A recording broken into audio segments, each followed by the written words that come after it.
Welcome back दोस्तों। आज हम करने वाले हैं एक नए वेब सीरीज का एक्सप्लेनेशन। आप सभी ने इसका नाम सुना होगा, ये है अवतार द लास्ट एयरबेंडर।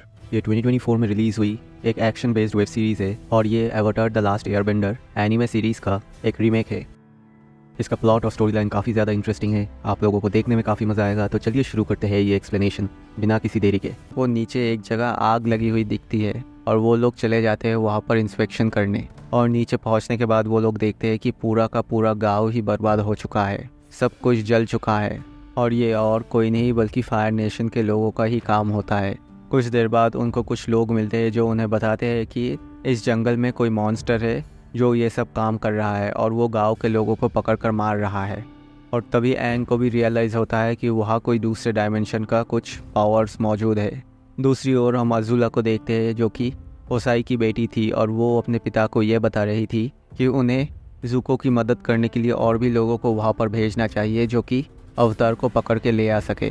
तब ओसाई कहते हैं कि हाँ तुम ठीक कह रहे हो, इसीलिए वो और भी ज़्यादा लोग भेज देते हैं अवतार को पकड़ाने के लिए। लेकिन वो ये भी कह देते हैं कि ज़ुको दिन के दिन काबिल होता जा रहा है और वही इस किंगडम का राजा बनेगा, ना कि तुम। ये सुनने के बाद असला बहुत ज़्यादा गुस्सा हो जाती है और वहाँ से चली जाती है और वो निराश भी होती है क्योंकि वो ही राजा बनना चाहती थी उस किंगडम का। और मन ही मन उसका प्लान था कि ऐसे करके ज़ुको को अपने रास्ते से हटा सके।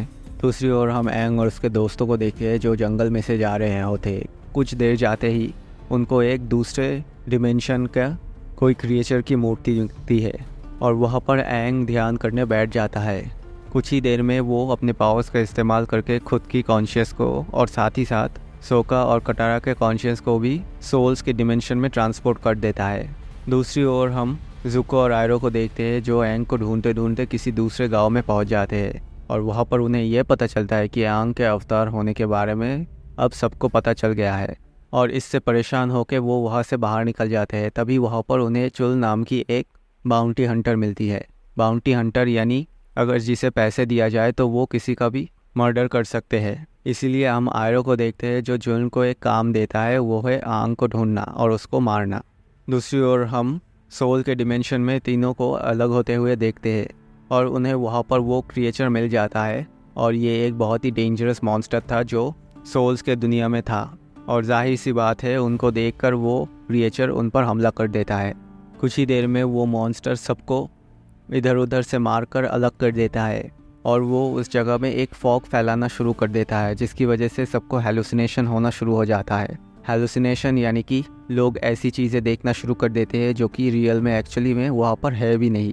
कुछ देर बाद हम देखते हैं सोका को एक फॉक्स दिखाई देती है जो उसे कहता है कि वो मॉन्स्टर जो तुम पर अटैक कर रहा है वो एक्चुअली में बहुत दर्द में है और तुम सबको उसकी मदद करनी चाहिए। लेकिन सोका कहता है कि उसे उसके दोस्तों को पहले बचाना चाहिए क्योंकि वही उसकी मेन प्रायोरिटी है। और ये सब सुनने के बाद फॉक्स वहाँ से चली जाती है। दूसरी ओर हम कटारा को देखते हैं जिसे अपनी माँ दिखाई देती है और वो दोनों उसके गांव पे होते हैं क्योंकि ये सब वो हेलुसिनेट कर रही थी। और हम देखते हैं रात को उस गांव में फायर नेशन के लोग अटैक कर देते हैं और कटारे की माँ उसको छुपा देती है और तभी उसके सामने एक फायर वेंडर चला आता है और उसकी माँ को वहीं पर मार देते हैं और उसके बाद कटारा पकड़ी जाती है।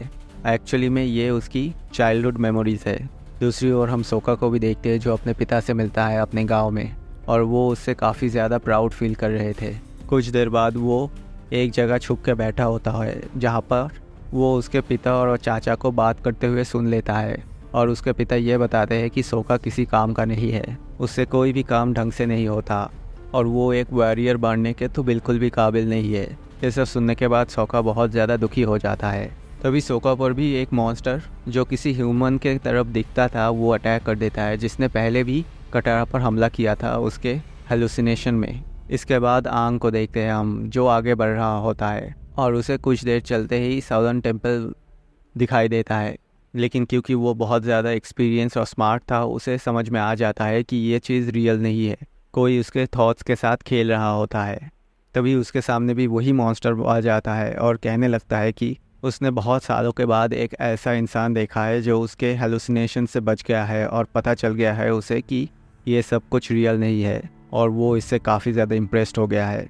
तब आंग कहता है कि उसे उसके दोस्त वापस चाहिए, लेकिन मॉन्स्टर कहता है कि तुम्हारे दोस्तों को तो मैं नहीं छोड़ूंगा क्योंकि उन्हें तो मैं कंज्यूम करने के लिए अपने पास रखा हुआ हो। उसके बाद वो आंग पर हमला कर देता है। क्योंकि आंग के पास कोई पावर नहीं थी उस समय, इसीलिए उसे वहाँ से भागना पड़ा। कुछ देर जाते ही उसे एक घर दिखाई देता है जिसके अंदर वो चला जाता है, और वहाँ पर जाते ही उसे गात्सो दिखाई देता है।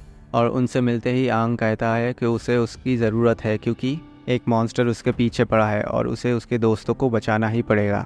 ये सब कहने के बाद गात्सो उसे सब कुछ समझाता है कि ये मॉन्स्टर दरअसल लोगों के थॉट्स को मैनिपुलेट करता है और उन्हें उनकी सबसे कमज़ोर वक्त में वापस ढकेल देता है ताकि वो बहुत ज़्यादा वल्नरेबल हो जाए, और यही थॉट्स के चलते वो उन लोगों को धीरे धीरे खा लेता है। इस मॉन्स्टर को अभी तक कोई भी मार नहीं पाया। बहुत सारे अवतार ने कोशिश की है लेकिन कोई भी इसे मार नहीं पाया। आखिर में जो फायर अवतार था उसने उस मॉन्स्टर को बहुत ज़्यादा कमज़ोर कर दिया था और एक टक्कर की फ़ाइट हो रही थी, लेकिन क्योंकि वो उसे मार नहीं पाया उसने उस मॉन्स्टर का कुछ चुरा लिया था और उसे वापस अपने साथ अपने दुनिया में ले आया था।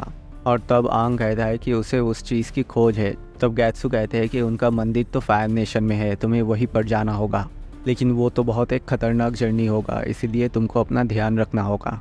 लेकिन एंग के पास और कोई रास्ता भी तो नहीं था, इसीलिए वो वहाँ जाने का डिसीजन ले लेता है।